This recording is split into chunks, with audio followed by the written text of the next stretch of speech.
Hi, my name is Danny. And I'm Jonah. And I'm Jesse.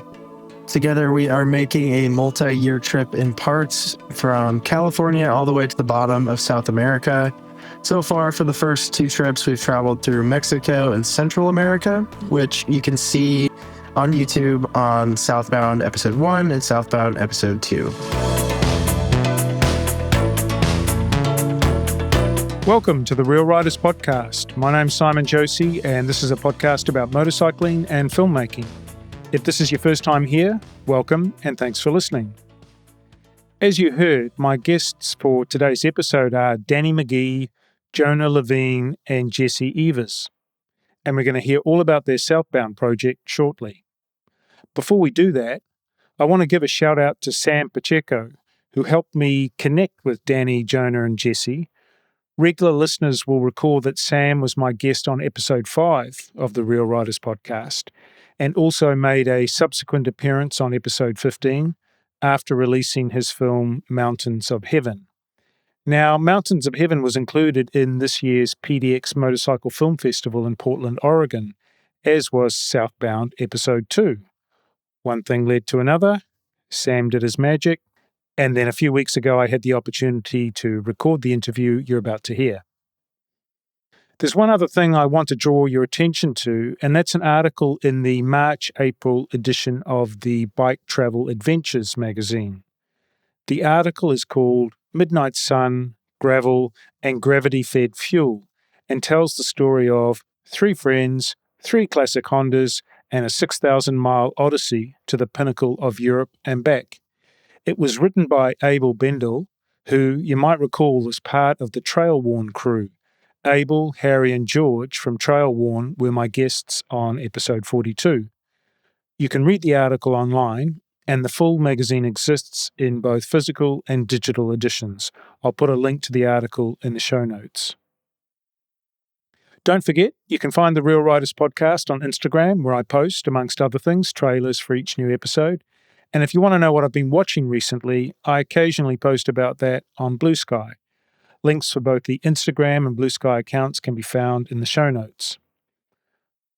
Finally, if you want to help keep the servers running, pumping out the episodes, you can now support the podcast via Buy Me a Coffee donations. I have a few operational costs associated with hosting and remote recording infrastructure, and any donations go towards paying for those. The link is in the show notes and also in my link tree, which you can find in my Instagram, Blue Sky, and YouTube account profiles. Righto, let's get to my talk with Danny, Jonah, and Jesse.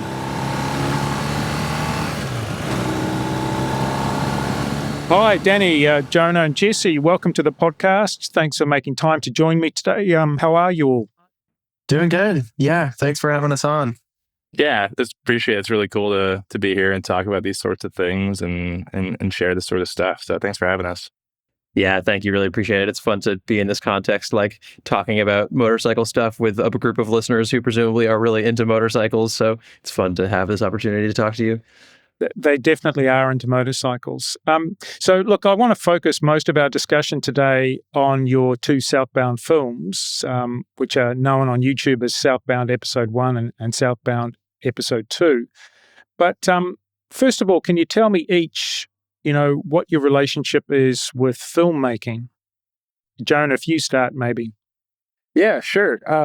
So I fell in love with filmmaking when I was about 13, just through a really amazing video class in my high school.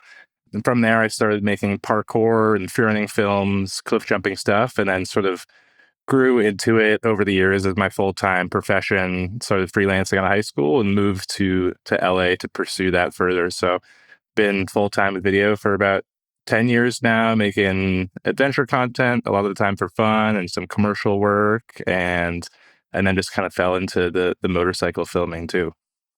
And Danny?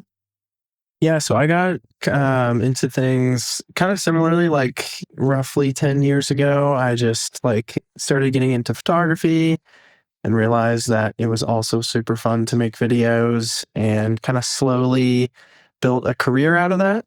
Yeah, just started meeting really cool people like Jonah, who also really loved filmmaking. And yeah, have been super fortunate to be doing it full time and still love it. So yeah, it's been about a decade-long process. Cool. And Jesse, do you have a filmmaking background? My filmmaking background is that I've been hanging out with Jonah and Danny for way too long. That's all of my filmmaking background. I don't actually make him. Okay, so you're just a star of these films rather than a creative contributor. Yeah. Fair enough. Okay, so we'll park the filmmaking to the side for a little bit and jump into a little bit of motorcycling history. So tell me about your history or your relationship with motorcycles. Yeah, so I first got into it around this was high school time. Growing up in Colorado, a bunch of my friends had dirt bikes and would always go up into the mountains over the weekends and stuff. And it took me about 5 years of trying to get permission from my parents to buy a dirt bike. And eventually they finally caved and I got a Honda XR. And yeah, it was amazing, going up with friends, just riding in the mountains and stuff. And I think I ended up selling that bike maybe after my senior year, because I was sort of traveling a lot at the time. So I didn't have a bike for a while. And then I kind of had a street bike for a little bit and then didn't for 5 years or something. And so when we first started doing these Southbound series was kind of getting back into something that I had loved for a long time, but yeah, just hadn't really had the time because I was just so busy with work and everything like that. So it's been really fun getting back to, doing something that is so much fun. But yeah, it all started kind of with mostly dirt, and Jesse and Jonah both had a lot more riding on the road experience than me. So yeah, Southbound was kind of just jumping straight into it. And do you have a bike in Colorado now? I do. Yeah, I didn't for a long time. I did have a bike. It was my grandpa's 1969 Yamaha Enduro. It's pretty sweet. Still have it. Still runs and still ride it around. But in the last 3 months or so, I bought a KTM 500 EXC, mostly because Jonah bought one about 6 months ago and peer pressured me into getting it, it's the best kind of peer pressure. So yeah, I have that now and I'm so stoked to ride it more this summer. Yeah. And we're working on the peer pressure for Jesse now. So that should be coming along soon. But I started riding in, I think in high school. I had a few friends who dirt biked, and one day he was like, "Hey man, you want to come on a ride with me?" But this is how you work a clutch. And by the way, we're not really supposed to be riding on these trails. So if you see a water department person, here's how you U-turn and haul ass the other way. So I don't know. Ever since that first day, I just absolutely loved it. And then bought a 1980 Honda sort of street bike that was a blast, a CM 400T, and used that to get around to school. And Jesse and I took a couple little trips on those. And I think just the first feeling of traveling, across multiple days camping with Jesse on those bikes was such an unbelievably freeing feeling that I think in the back of my mind, I always wanted to make it a bigger part of our lives. And it's cool to have Southbound sort of be the outlet to make that happen and to mix it with filmmaking at the same time. Jesse, tell us about your motorcycling history. Yeah, I think when I was roughly 7, I got a book out of the library about dirt bikes and was just like, fuck, I really want one of those. But no one in my family had them. No one I really knew had them. Neither of my parents were like, yeah, we're going to get our 7-year-old a dirt bike. So until I was a teenager, that was kind of just like a thing that I would look at wistfully. And then when I was in high school, one of Jonah's and my mutual friends got a bike, or a couple of our friends got bikes, and then I started being like, that would be pretty fun. And then I looked at getting car insurance when I got my license and was like, that's not going to happen because I can't pay for it. But motorcycle insurance was really cheap. So I ended up getting a 79 Honda CX500, which I thought worked and didn't really work. And so I had to learn how to fix it. But I kind of just got totally obsessed. And yeah, took a couple trips with Jonah, ended up riding that bike across the country right after I graduated from high school. And then again, a couple of years later, and didn't have a car until I was 21 or something. So that was my only way of getting around. And had always wanted to ride dirt, but never really did until we hatched this whole plan to ride down south. So the second day of that trip was my first day of riding dirt, not on a 79 street bike, which was a very different experience. So yeah, just kind of been obsessed forever, and that seems to be staying that way. And have you got any bikes in the States at the moment, like in where you're living? Where I'm living, sort of. I was driving across the country recently, and a friend gave me an old 2-stroke Kawasaki that doesn't work. So I've been working on getting that rolling. And then I have 2 bikes at Jonah's house in LA, one of which is that CX500, and the other of which is like a 90s Beamer that I fixed up that I'm selling. But I really would love to have a working bike up here. Although at this time of year, I'm in Southern Washington. It just sort of like rains all the time. So it's not the most fun riding weather. Yeah. I also want to get a 500 EXE to, I'm feeling a little left out. So I gotta catch up. Exactly. Exactly. It's coming soon. Okay. So look, at the beginning of Southbound episode 1, you tell us through the narration how much you missed a real proper adventure. And so in your words, what is a real proper adventure? Yeah, so Jonah and Jesse are actually cousins. So they've known each other a very long time. And they did a ton of backpacking, like fresh out of high school. And I was the same way, where as soon as I graduated high school, started doing these backpacking trips where just like didn't have any money. So you just kind of had to make do with what you had. Like my first trip out of high school was a trip to Iceland. I think I had $600 and I was like, I'm going to Iceland and I'm going to figure it out. And so I had my tent, my sleeping bag, and just the first couple of days were rough because I'd never left the country before. But once I got into it, it was just like so incredible. Met so many cool people, ended up in all these really weird situations. I hitchhiked my way around, so met all these like really awesome people. And yeah, did that for several years. And, as you get older, you're kind of like, I don't want to pay for this hostel. I don't want to do that. And it just like, we met in, I think it was 2018, me and Jonah met, and then I met Jesse like soon after that. But we all just kind of felt like we did a lot of traveling, but it wasn't like the sort of travel that just really felt like, you wake up and you don't know what's going to happen that day. And I think there's just such a special feeling to that. It's just kind of like stepping off into the unknown and being like, okay, like I'm just going to let the day sort of happen to us. And yeah, so when we first came up with the idea for Southbound, it was just like, we wanted to try to get back to that, to the whole like, all right, we have a start point and an end point, but who knows how you're going to get there. And I think that's, what makes the Southbound trip so special, just because there's so many unknowns and so many things that you just can't possibly plan for. So at least to me, that's kind of what that means. Definitely, yeah. And we have a start point and an end point, but on 2 of the trips, we've actually changed our end point. Like we like we don't even, and that's just like the fun of it, is you just get started and you're like, oh my God, no, we need like more time here. This is insane. But yeah, I would completely say the same as Danny is like, I think as we started to get older and have more money than we did in the beginning, it became less like at least natural of a choice because we weren't just forced into these weird, uncomfortable situations.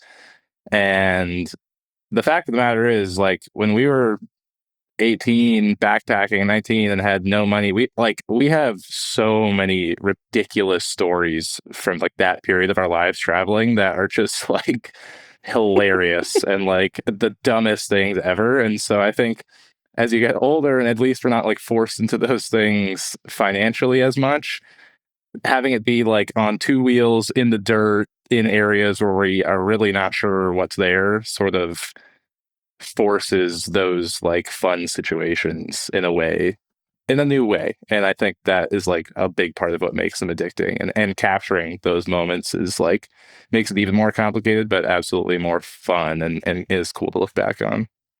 We also sort of intentionally build this dynamic into the structure of the trips. Like, we could do this same trip in a way that's very planned out. And it's like, okay, we're going to be doing this stretch this day on this track, and like just do that every day. And we have done some of that. And I think over the course of the trips, we've sort of leaned more and more towards like winging it harder and harder, because it just is more interesting. And it's kind of fun to get to go on a, sort of similar trip year after year and change how we approach it slightly each time to fit more of like the thing we're trying to do. And it's also this whole approach to travel kind of has bled into the other travel I do now as well, where I'm more inclined to just like have no plan and see what happens. And it inevitably is like cheaper, more weird things happen, and I have a better time in the end, even if it's like less comfortable and less known. Thinking back to the two films, like, for example, in Southbound Episode 1, there's that place, I can't remember the name of it, where you do quite a substantial hike up into the, up to about 16,000 feet. I don't know what that is in meters, I guess about 5,000 meters or something, is it? Or if I got that round the wrong way. Anyway, when you do that hike up to 16,000 feet, you're up on above the snow line, you're mixing it with these special forces Mexican army people who just happen to be up there at the same time.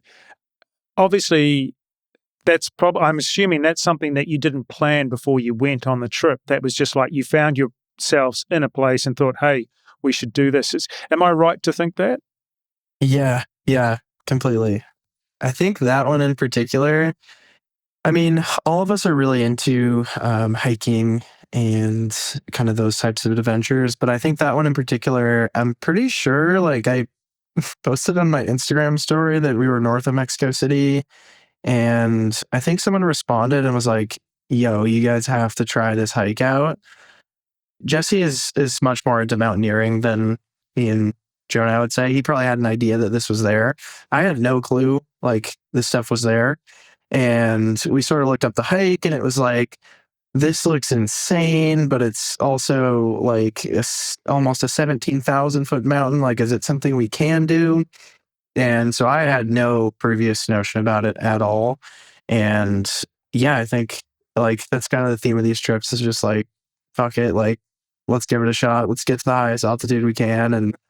And that's what makes it exciting, Just the ethos of, I feel like these trips in general fits very well with, I don't know if people listening to this will know Jimmy Chin. He's the guy who made Free Solo, but there's this other short film he's in where he talks about like his sort of decision-making framework is like go until it doesn't make any sense anymore.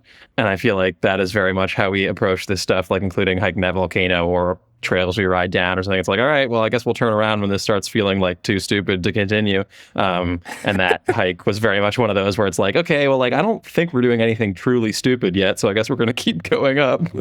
Yeah, I guess as long as you had the jar of peanut butter, you were able to keep going. And once the peanut butter was gone, that was sort of the turnaround point, exactly. If I remember. Yeah. It usually is.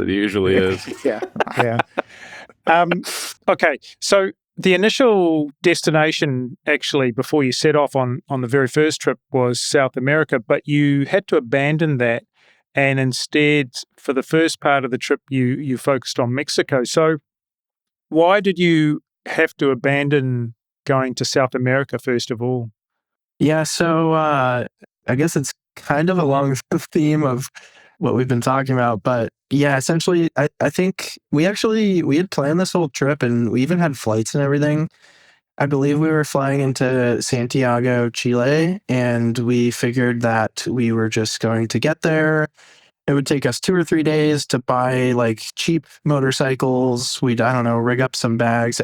To be honest, after doing what we've done now, like, I don't know what we were thinking, but we were like, all right, we're just going to send it and we'll figure it out. And then a month before the trip, we were sort of like, I think we should probably figure this out, huh? And then we did some more research, and the information we found online was pretty vague. And so, and basically said, like, you're probably going to be spending 10 days figuring out the paperwork to buy the bike, which is a huge portion of the trip when you factor in, all the other stuff. And so at that point, we kind of got together and we were just like, if we just buy motorcycles in the States, like, and ride south, eventually we're going to be in South America. So that was kind of, that was kind of how that worked out. And it took us 3 years or 2 years, but we're there now. Did you really only have 4 weeks to plan that first trip? Yeah. I mean, we had the idea a long ways out, but 4 weeks ahead of time, I think, was the moment we were like, oh, we're supposed to fly in 4 weeks. We should probably figure out some of these details a little bit more specifically.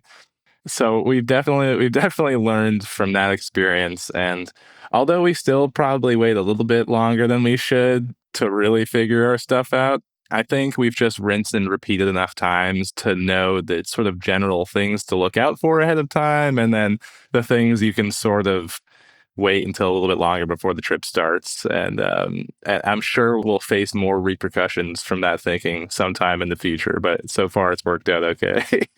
When he says we've learned, what he means is this year we started planning 5 weeks ahead of time. So we gave ourselves just an immense buffer compared to the first time. Okay. Yeah. The luxury of one additional week. Yeah. Okay. As you said, off of Mexico, as you're heading across, and I remember the weather was terrible. You had like hail and rain, like for the first time in Southern California for like years or something. But you tell us that you're quite inexperienced in terms of off-road or dirt riding, and especially with fully loaded bikes. So why did you actually choose to do the trip by motorcycle? How else would we do it? Yeah. Well, you could have done it in, I mean, I know a lot of overlanders do it in like these big 4x4 vans and stuff like that. I mean, it definitely was a conscious decision. What was it about the doing it by motorcycle that appealed, that motivated you to do that? It's not that often that you encounter people in life that love motorcycles as much as you do. And it was a common theme between the three of us where we all, Jesse and Jonah had a lot more road riding experience than me, but I had the dirt bike experience. And it was just a common theme that all of us just loved riding motorcycles. And you can talk forever about why riding motorcycles is so fun. And to be honest, we've, learned to appreciate traveling by motorcycle more and more every single trip. I just feel like you're so much more immersed in wherever you go. If you're in a camper van, you show up to a place, you're just, you have a little protection bubble. But when you're in a motorcycle, you're just there. Like, there's been so many situations when we roll up in a town and you're just in the town now. You're not like, okay, let's park, let's sit in the car for a second and kind of assess what's going on. You're just like, you're there. But at the very beginning, it was just like, we all three love motorcycles. Why not combine two things that we love, which is travel and motorcycles? And I'm sure Jesse and Jonah will have more to add on that. You can go places on a motorcycle that you just can't go any other way. Like, especially on a dirt bike, we can like go 70 on something that everyone else has to go like 15 miles an hour on. I mean, obviously that's an extreme case, but there's a lot of places we go that it would just take days and days and days to get to by car. And on a dirt bike, not only can you get there faster, it's like really fun. And I also just, I had wanted to do this trip on a bike since I was a teenager. I remember I had some summer internship once and had some downtime and was following along with this other trip that these three guys did from Alaska to Patagonia, where they were doing a ton of climbing along the way, and was just like, damn, that looks pretty awesome. And so this trip had kind of been in the back of my mind for years. It's just like every single second I've spent on a motorcycle has like made me love it that much more. Like it's just such a thrill to it, and like Jesse and Danny and I chase thrills, and so many other areas of our life too. Like we all like absolutely love skiing. We love, like Danny and I do a lot of skydiving. Jesse and I, or like, Jesse and I have done a ton of hiking together. And I guess now the three of us have done quite a bit too. Like if something is kind of gnarly or has the potential to get gnarly quick, or just just gets you going in some way or another, like we love it. We want to do more of it. And so, yeah, like Danny said, getting to mix that with long distance travel and get to see things that, yeah, you otherwise wouldn't really be able to see unless you were doing it in that way, and mix all that together with camping. It's just kind of like the perfect combination of all the things that we love. Okay. In terms of route planning, how much route planning did you do before you took off? And what was the relationship between route planning and the pre-production planning for the films? Yeah, so we do a decent amount of route planning, mostly in terms of like not specifically where we're going to go, but I basically just try to gather a bunch of GPS tracks and like areas that look cool and put them on a map, and then we kind of string them together. And I find stuff on ADV Rider and Wikiloc, and then if I can't find anything for an area on either of those, I'll just like zoom in really far on Google Maps or Gaia or something and like make my own GPS track. And the focus for me, at least in planning that stuff, is just like getting us as far out in the middle of nowhere as I can. That's kind of my favorite part. And having the riding be a little challenging, I think, is also a thing that I focus on a lot. And obviously seeing beautiful things, but I sort of feel like we found is that no matter where we go, we see beautiful things, and finding the places that no one ever goes just makes it, again, to me especially, feel really exciting. And often, especially as the trips have progressed, it'll just be like, we'll head in a general direction, and then I'll be looking at my GPS, and if something looks intriguing, we'll just like bomb off to the side somewhere. I mean, did Mexico surprise you in that you were able to find so many remote places that sort of were exciting to visit, that you really got the feeling that there was no one else had been there, even if people had been there, but it sort of, you did feel like you were discovering something new? Absolutely. Yeah. I mean, there's a ton of different places that we've been where it really is hard to see any sort of trace of any kind of tourist before us. And I think that's what makes it really exciting. As far as pre-production for the films, though, there really isn't any. At least there isn't any in the classic sense of pre-production. I'd say the pre-production for us mostly has to do with filming efficiency and planning angles and planning just sort of filming strategy more than it does content, because the trips really just happen to us. So as far as pre-production, it's me and Danny saying, okay, what's the most efficient way that we can whip out this camera and get this kind of angle to cut down on the amount of time that we're stopping to film, and making sure that we're doing everything we can to capture the content in the best way that we can, but also that it doesn't detract as much from the time we get to spend riding, which is always a difficult balance. Yeah, I mean, it's interesting you mentioned that, because early on the trip, I'm thinking of the first film, when you're in northern Mexico and you're heading towards, I guess it's the Pacific coast, you give some indication that you're discovering a little bit of tension between hitting your destination target for the day, where you're going to camp, and stopping to capture footage.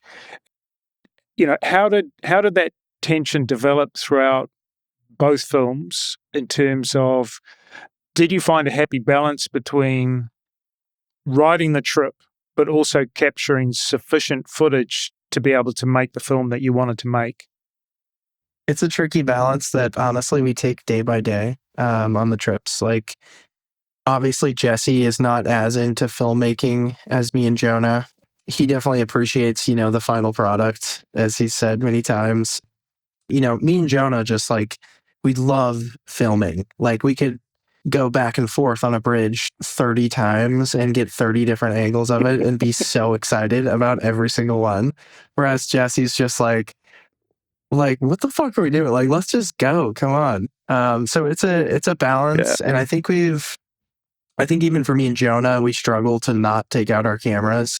But again, piggybacking off what Jonah said, we've basically just like found the most efficient system for filming where it like doesn't take up too much of the writing time. And it's worked really well so far. But it's really a day by day conversation. Like, okay, we've filmed a lot the last 2 days. Today, it's got to be a little bit less because also at the end of the day, we have to make ground.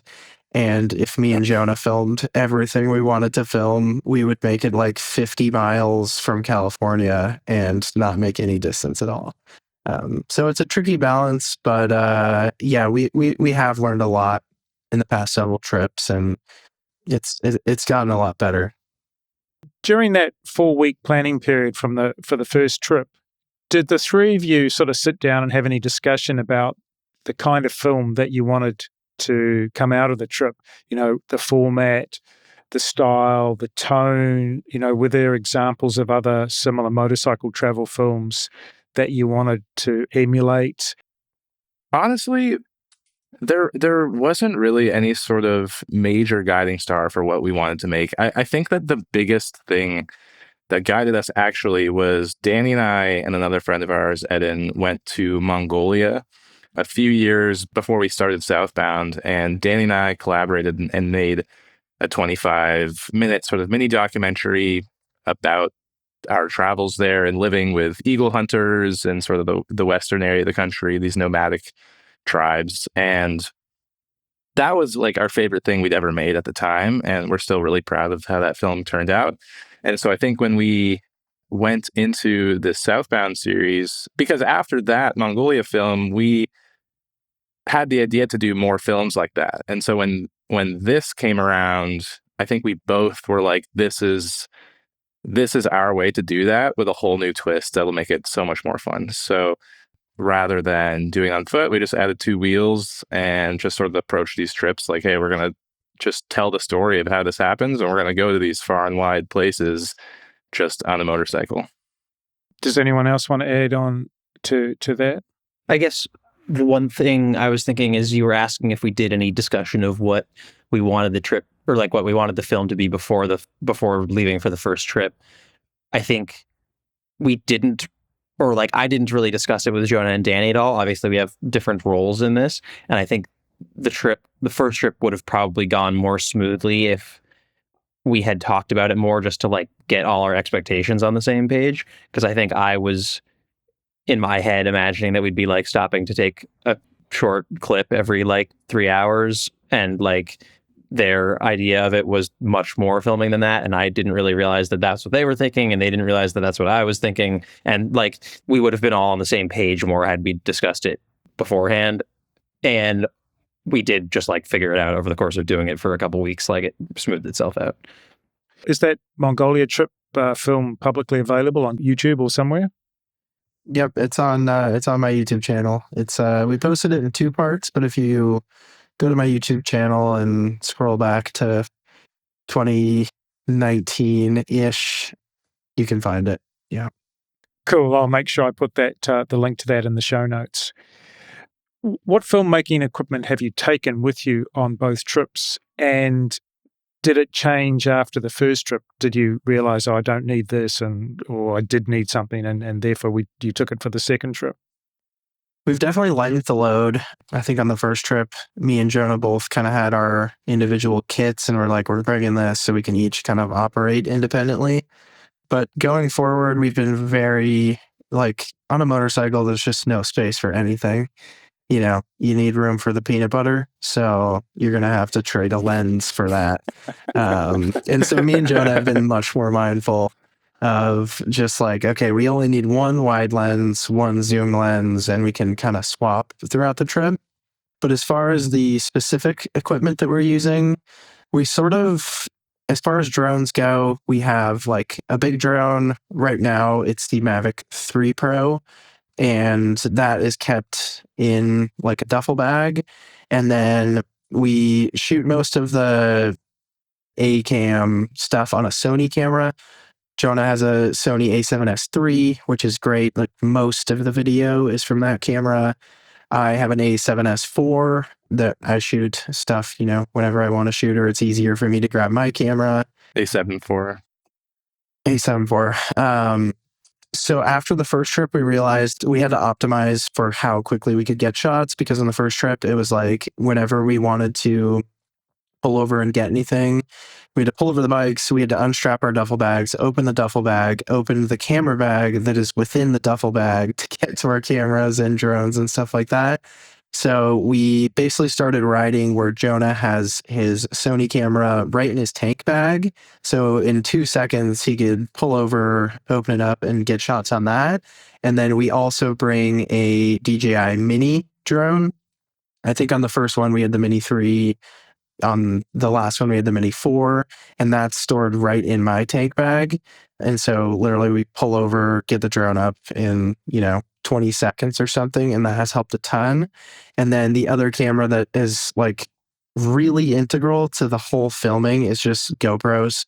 So we each have GoPros on the trip, and we have them mounted to the chin of our helmet. So for any moments where you just don't have time to get the actual like bigger filming equipment out, you can always be rolling on a GoPro. And then the other thing that is super helpful is just our iPhones. Like a lot of the like more candid moments of the trip, like iPhones are just they're so good these days. It's crazy. It's a little frustrating as a filmmaker when your iPhone is taking such good photos and videos. But yeah, so those are like very quickly right there. We can get funny stuff when you don't want to get any camera out at all. Definitely. I know in the second film, through some of the countries you were going through in Central America, you weren't allowed to take the drone. So which countries are you not allowed to take drones into? That was Nicaragua. So we had to ship the drones over the country basically. And what happened was because Danny got stuck in like not being able to cross into Nicaragua, but his name was on the package. Jesse and I weren't able to pick up the drone in Costa Rica. So the whole second half of the second film has no drones because of that, because we ended up meeting up basically 2 days before the trip was over. So yeah, Nicaragua is a stickler on that one, unfortunately. But there's a handful of countries in the world that don't allow them, which is too bad, because I feel like it would bring a lot more people to the country if there was beautiful drone footage all over the internet of it. But, hey, I'm sure they have their reasons. Well, one of the things I constantly hear from professional filmmakers is that they have a very disciplined approach to the amount of footage they capture. This is one thing that distinguishes amateurs often from professionals. Amateur, particularly in this sort of moto vlogging area, they'll go out and they basically run the camera all day, and they come home and they've just got gigabytes and gigabytes of footage. What about you guys? Do you, with your professional training and experience, do you have quite a disciplined approach to what you're capturing, and you're really trying to minimize that capturing because it's going to help in post-production? Or do you just let those cameras roll all day as well? This is a really, really good question, because it is a very, very big challenge. So the interesting thing about these trips that makes it more challenging than a normal day of filming is you never know what you're going to run into. So if you already knew everything that was going to happen over the course of the next week, you might be able to have a better idea of, oh, I think that'll be the most interesting thing, or this, and maybe we won't film this pretty interesting thing because we know this really interesting thing is going to happen to us later. But you just never know. So I think we're honestly, like, as the trips go on, we're calibrating more and more about what we think we should film. And I think it really comes more down to, if we have shot a good amount the last couple days, like Danny said, we'll just have a day where we just don't really pull the cameras out that much unless something really insane happens and we're like, okay, we need to film this. But I think the biggest way and the biggest thing that chews through the most data by far is the GoPros. So I think if nothing else, we've definitely learned a ton to be quite specific about when we're rolling the GoPros on our face and on our handlebars, because that's a really easy thing to forget about and just let rolling for 8 minutes. And also the codecs and like how much data that camera chugs through is even though it's not quite the same quality as a Sony's, it chews through way more data way faster. So we've definitely learned to be sparing about the GoPros and do our best to try and, only be pulling out the cameras for specific things, making sure we're telling important storytelling elements. So if something happens where in our brain it sets off something of like, oh, it'll be kind of hard to tell people how we got from here to here without this little piece. Like if we went on a ferry or something and we crossed some big body of water, it's important to at least get a couple options to give yourself the opportunity to have the pieces you need to tell the story without overshooting. One of the characteristics of both films are the sort of the lovely little natural moments of interactions between the three of you. There's a lot of humor. It's a lot of fun.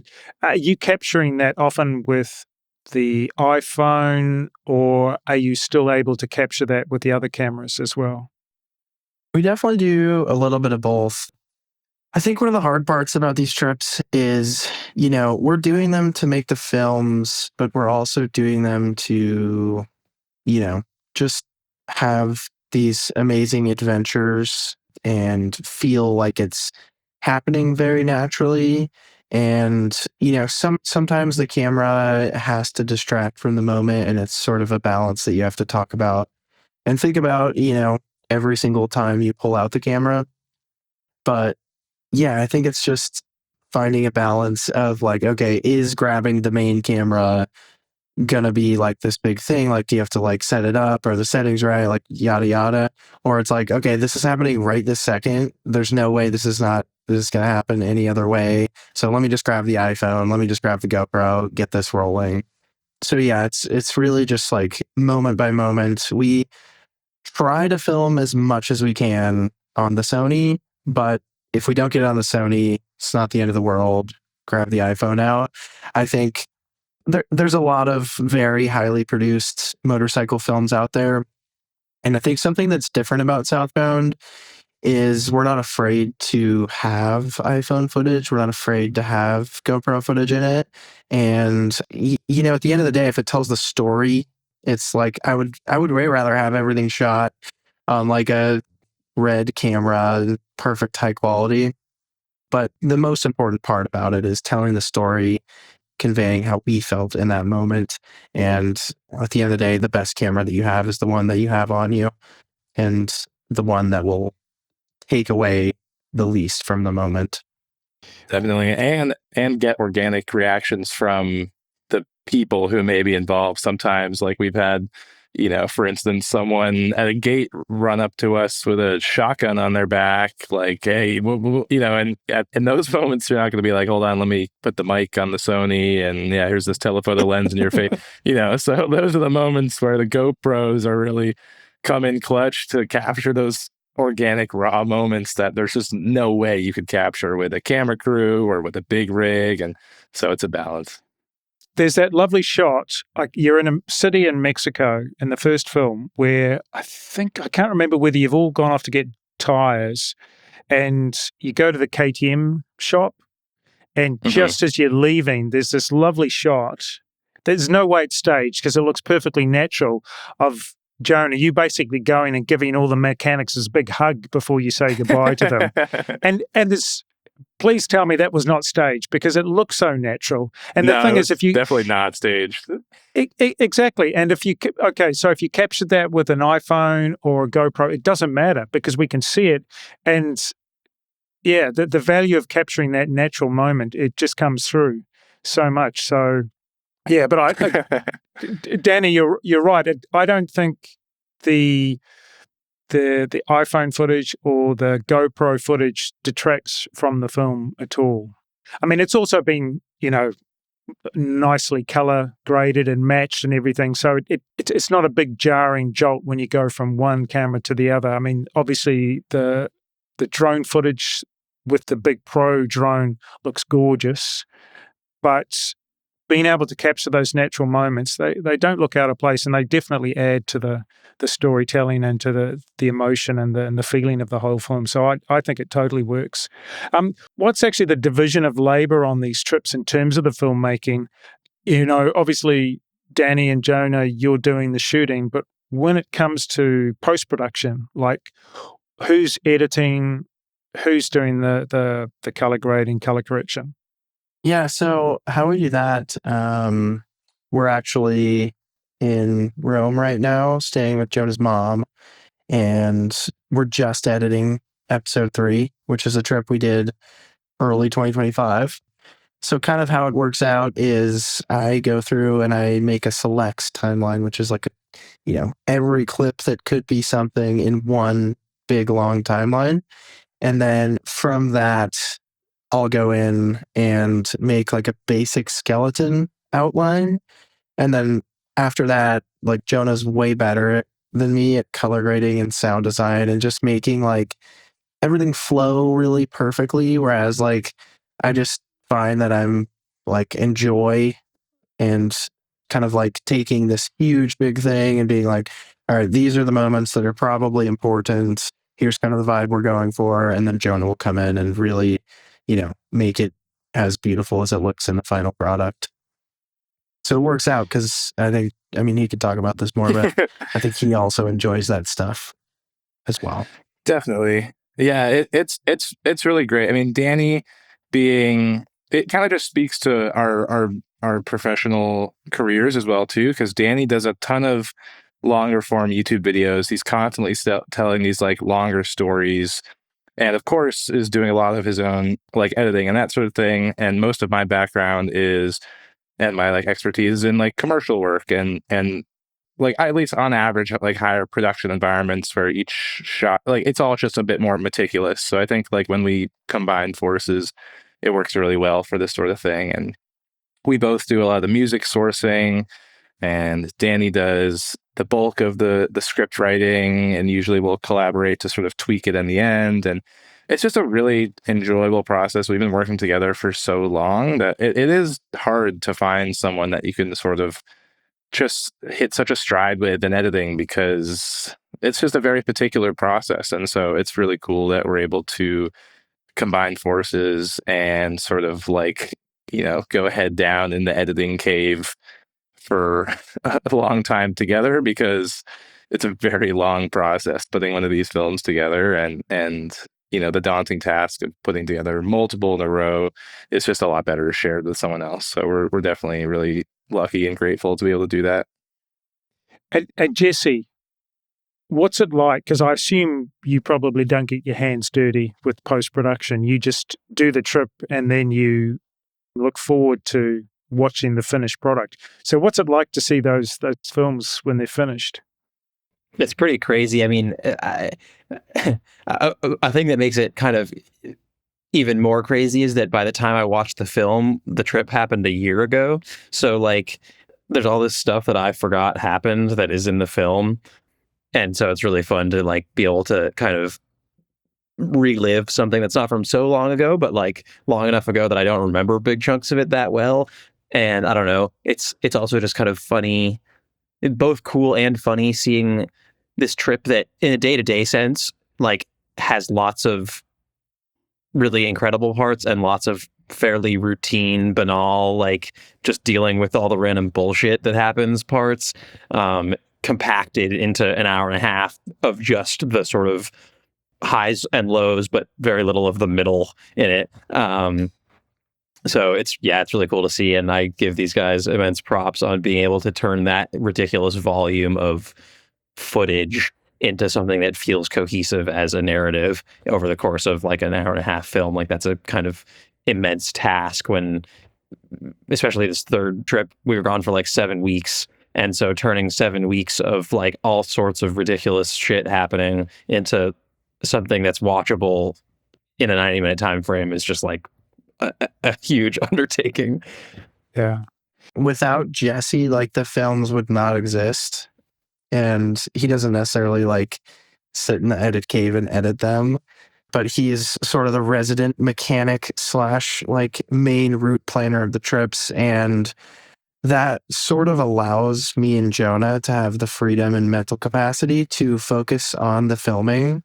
So it's so essential for everything to happen. Like literally the films would not happen without him. And it just like gives me and Jonah so much peace to be like, all right, if our motorcycles explode, Jesse's probably going to be able to figure it out, or like we have no idea like where we're going right now. Jesse's going to know, he's the GPS guy. He does all that. So yeah, he might not work directly on the films, but he plays a huge role in the films actually being out there in the world.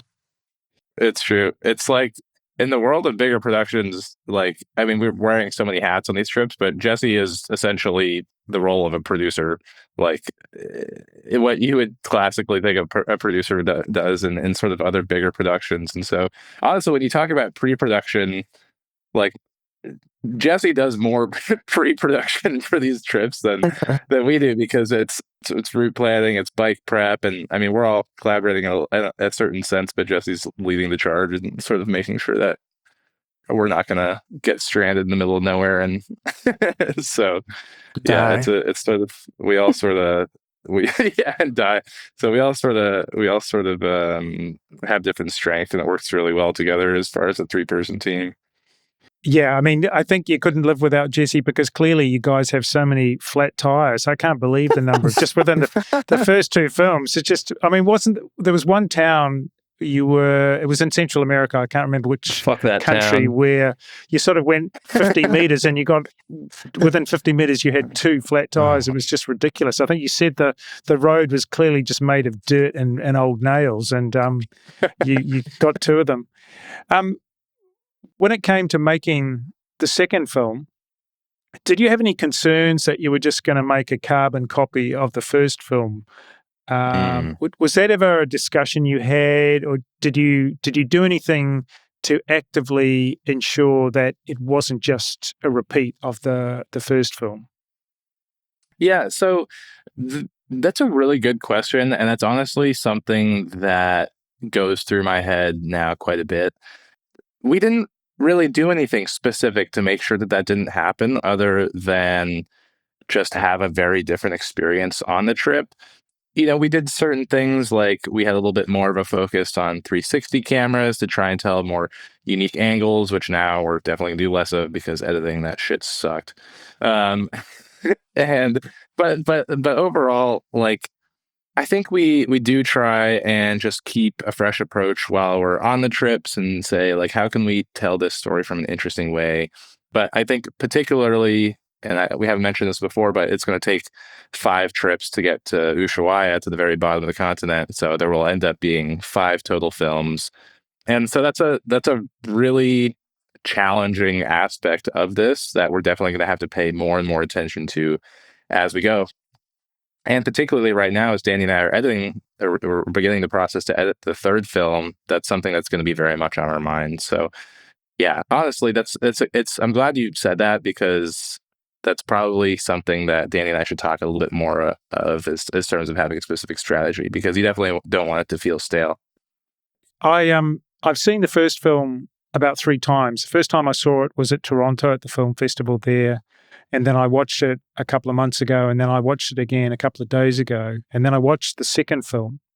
And I have only watched the second film once, but it's really quite interesting that the second film, you have some fairly serious logistic challenges, to put it mildly.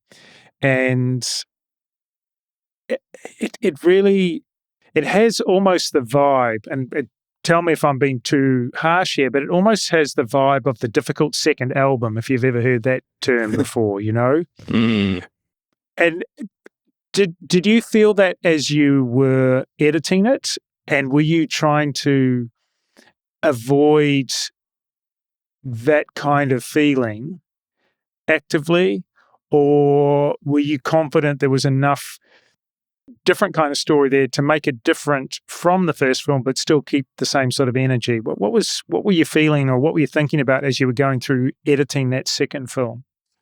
Yeah, so editing the second film, it was like, I think when we first came up with this idea, we were just like, all right, we're going on this trip, we're going to make this film, we're going to post it, it's going to get 3,000 views, we're going to really love it, but it's not going to be a very big deal. And then we posted it, and like, yeah, honestly, it just like exceeded our expectations by like a huge factor. I think the first Southbound just passed 500,000 views on YouTube, which is just totally insane from where the idea started is just make something that we really love. It's been so cool. I mean, getting to share it in film festivals and just having so many people kind of experience the trip through our eyes. So there was a big like amount of pressure to make a film that like it's always the thing where it's like you want to make the next one better than the first one. But I think, to be honest, we have a bit of a. I think the benefit that we have is like the trip is just going to happen how it's going to happen, and at least for me, it takes a little bit of the pressure off because we know we're going to capture it, to the best of our abilities, and as long as we're doing that, like in the day-to-day sense, afterwards, the trip's just going to tell itself. The story's just going to tell itself. And on the second one, if anyone hasn't seen it, basically whatever could go wrong went wrong. And I think during the trip, it wasn't a stress at all because it was like the main stress was like finishing the trip at all together. But yeah, in the post production, it was more so like, okay, like what we planned didn't happen at all, and we just got completely sideswiped. But as long as we're capturing that, and as long as we're just being honest and honestly telling the story of what happened, whether the audience likes this version or the last version better, it's kind of true to what actually happened on the trip. So yeah, it definitely was a lot of pressure, but I think as long as we're authentically telling the story, that's really all we can do. How's the feeling as you're going and as you're working now on editing the third installment? Are you a little bit more relaxed than maybe you were when you started with the second episode? Definitely. I mean, the second one going into it from an editor standpoint was really challenging because without giving too many details, Danny got stuck somewhere for a very long time and was separated from Jesse and I, who were continuing, the adventure at a slower pace.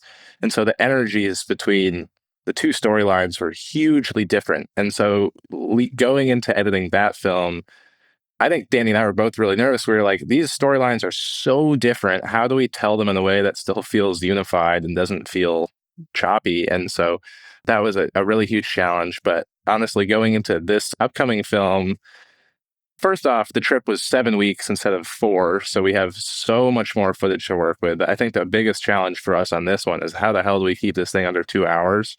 Because there's so much stuff that we're going to want to show. And we were lucky to have, I mean, we had our fair share of hardships, don't get me wrong, but it was just an epic trip with just an overload of insane scenery and like exciting, crazy things that happened. That I think the biggest challenge for Danny and I going into this trip is, again, just how do we narrow this down? How do we make it feel cohesive? And because we're going to have to be cutting stuff out because we have so much to tell, how do we make that still feel like a nice, smooth storyline that makes sense, even though maybe we're skipping over some parts? And so each new film has its own fresh set of challenges, and each new trip has its own fresh set of challenges, and that's definitely part of what we love about it. When can the general public expect to see Southbound Episode 3? There's been a lot of discussion between me and Jonah about this even earlier today. Yeah, this one's tough. I think the first episode was like an hour 17. Like Jonah said, we're gonna struggle to, keep it under 2 hours. And we both have very high standards of how we want the film to do. So, the extra 45 minutes is a lot of extra work. So we're going to do our best to get it out, hopefully by July, but it would not be surprising if we didn't get it done and out August-ish. So we're gonna do our best. But it's so much more footage. I think the first trip was maybe 4 weeks. The second trip was a little shorter, so we almost have double the amount of content to go through, which is good because there's so much good stuff to look at, but then you're stuck with what do we keep in and what do we keep out. But yeah, we're hoping to have it done by July. Cool. Okay, like I've got a couple of specific questions now that I've been dying to ask you. So first of all, Jesse, can you explain for us your hatred of camping chairs?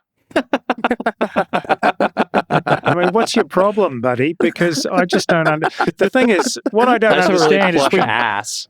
you're sitting there in one of these chairs saying how much you hate them. And I'm thinking, well, get out of the chair if you hate it. What's your problem? Exactly. Well, here's the dirty little secret is that I actually like it, embarrassingly.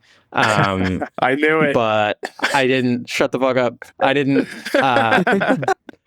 I'm kind of a hair shirt guy, and so every time, usually Jonah introduces a new comfortable thing on these trips, I'm kind of like, fuck off. And then with some of them, like this camp chair, I'm kind of like, fuck, you were totally right. I should have bought one of those and brought it with me. But on the first trip, I just had to, like, you know, save face by acting like I hated it. And then on the second trip, since I had one, it was way more satisfying to me personally to keep saving face, even though I had clearly already lost said face. So maybe by the one they're editing now, I'll be the one gloating and Jonah will be the one with a non-functional chair. Just saying, that might have happened. Okay, well, we'll wait to see. The other thing I wanted to mention is I'm on Team Pillow 2, Jonah. So, you know, rolled up clothes or something similar just doesn't cut it for me. Let's go. What I want to ask My you, guy. after 2 legs of the trip and 2 different styles of pillow, can you pick a favorite yet, Jonah? What kind of pillow? What's been your favorite pillow so far? I'm glad you asked because I've given this a lot of thought.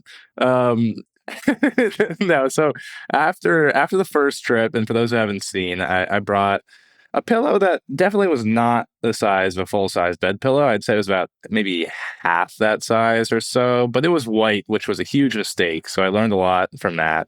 So on the second trip, I downsized to, you know, one that's maybe about 2/3 the size of a shoebox and is black.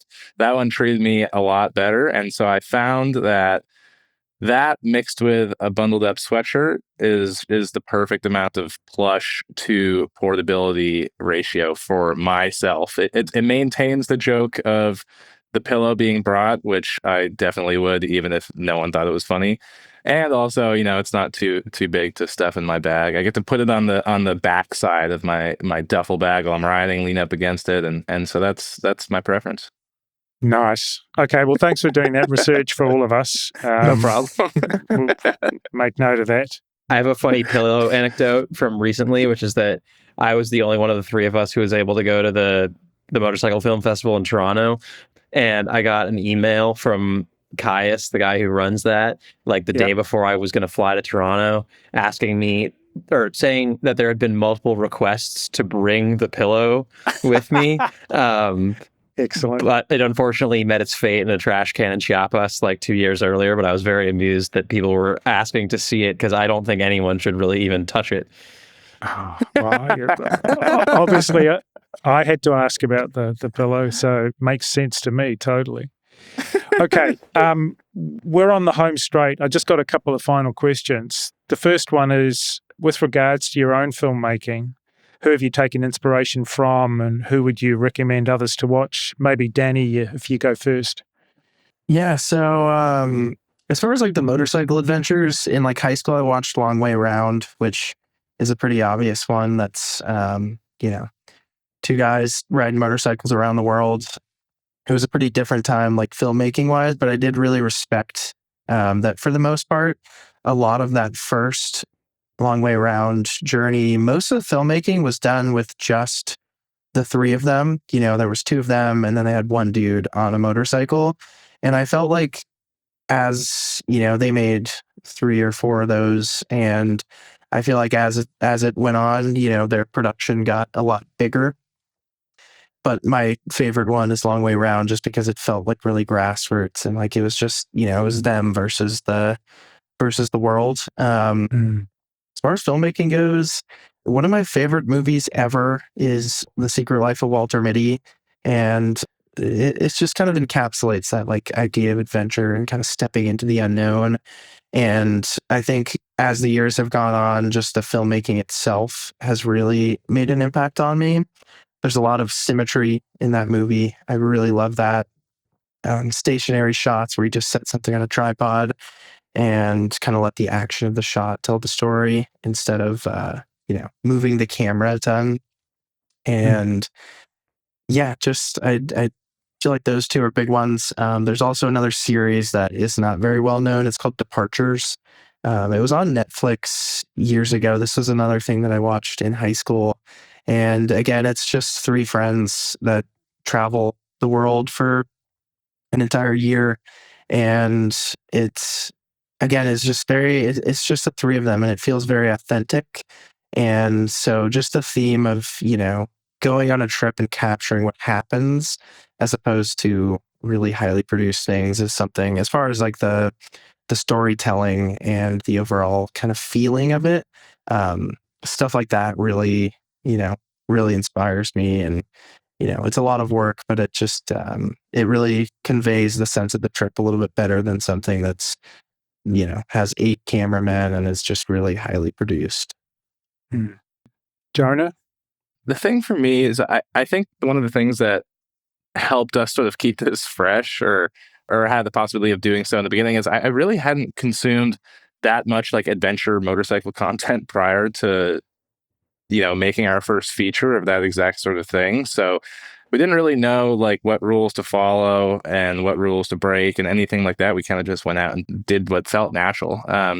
But definitely, I'd say the biggest cinematographer I had to point to one that really influenced my shooting and editing style is this filmmaker named Bryn North. His YouTube channel is Mr. Bryn North, one word on YouTube, but he has all these like unbelievably beautiful music-driven, B-roll focused travel films highlighting the cultures of different countries that he goes to.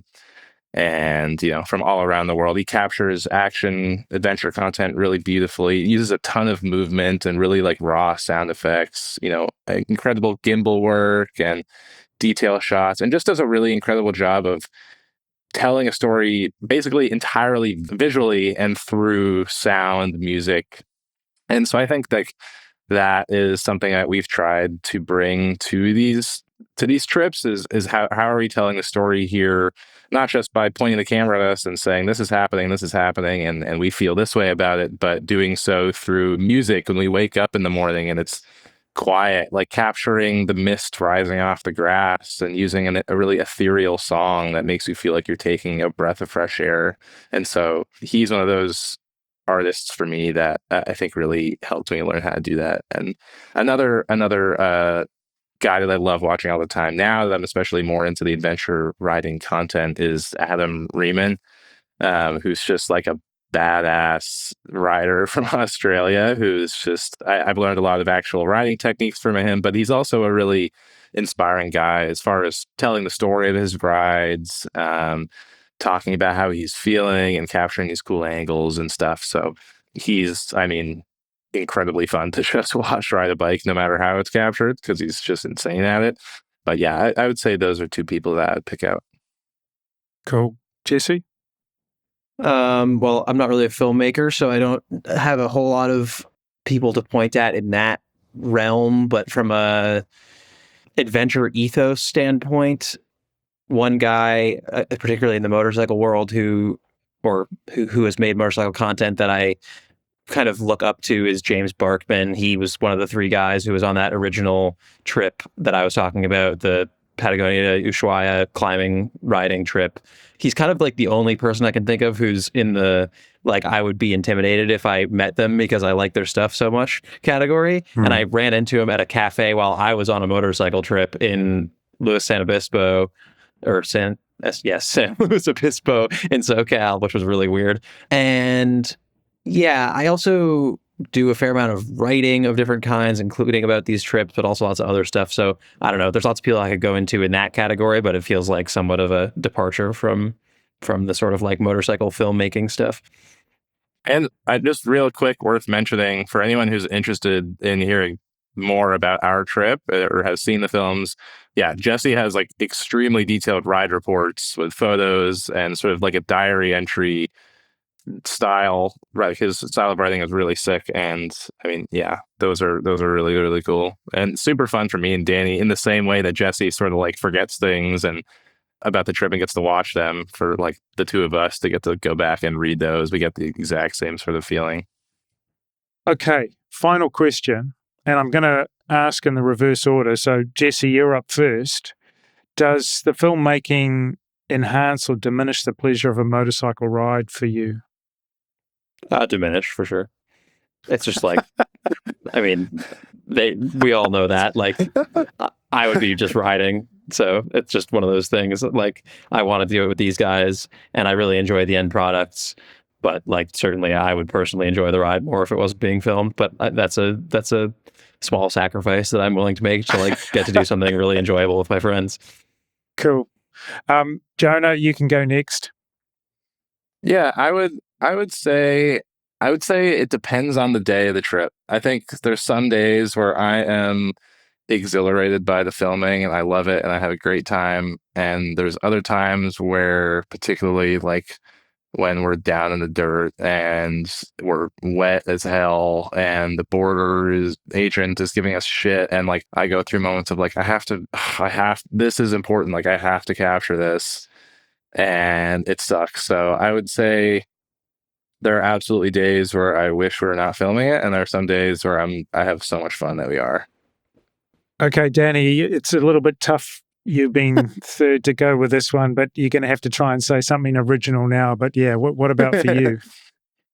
Yeah, I've been thinking about it the whole time. What can I possibly say that's that's different here? No, I also agree with Jonah. I mean, I love filming shit. Like, it definitely most of the time enhances the experience for me. To find a campsite that looks really cool visually is so fun for me. It like, yeah, it's just like why I got into filmmaking and photography. Like in the beginning, it makes everything so much more exciting. But there are also times where you really don't want to film anything. Like, you just had a crash and like someone's got a phone pointing towards you and you're like, I don't want to talk about it. But then at the same time, it's going to be better for the film. And again, just getting back to like, we want to film what actually happens on the trips. I will say one thing that has been nice with the past few trips, the upcoming trip and the last trip, was because it's so long, it's a little easier to be like, okay, nothing crazy happened for a full 3-day section. And it's like, okay, it's totally fine if we don't film this because we have so much other content to use. So I think we've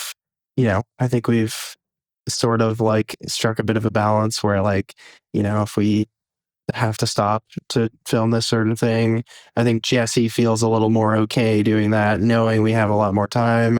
And then for me, like, as someone who wants to film everything, and if nothing happens that day, we don't have to film it. And I think it's just day by day. Like sometimes I think it adds to it, and some days I hate doing it. So it's day by day, moment by moment. But just being able to share something like this with not only just like the world in general, but like our friends and family, to just kind of see what we've been up to is really cool and really special to be able to do that.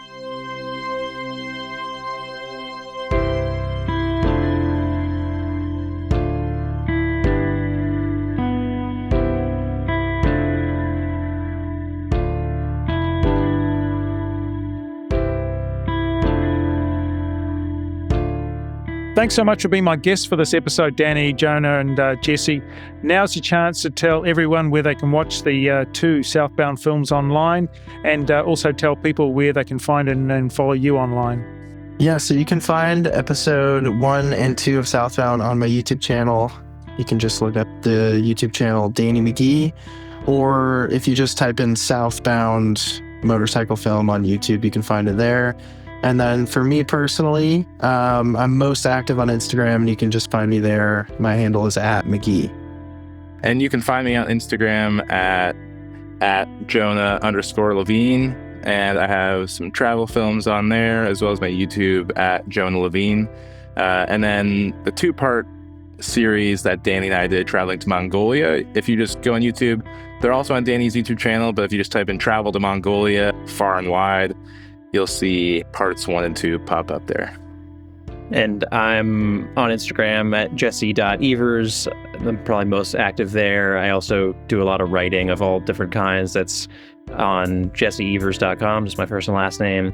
And I more recently have started a YouTube channel that's around a sort of repair business I'm starting. That's RRR Service Co. or Triple R Service Co. on YouTube. Cool. Look, thanks again for being here today. All of you, take care and ride safe. Thanks so much. Thanks so much Thanks for having us. This has been awesome. Cheers, Simon.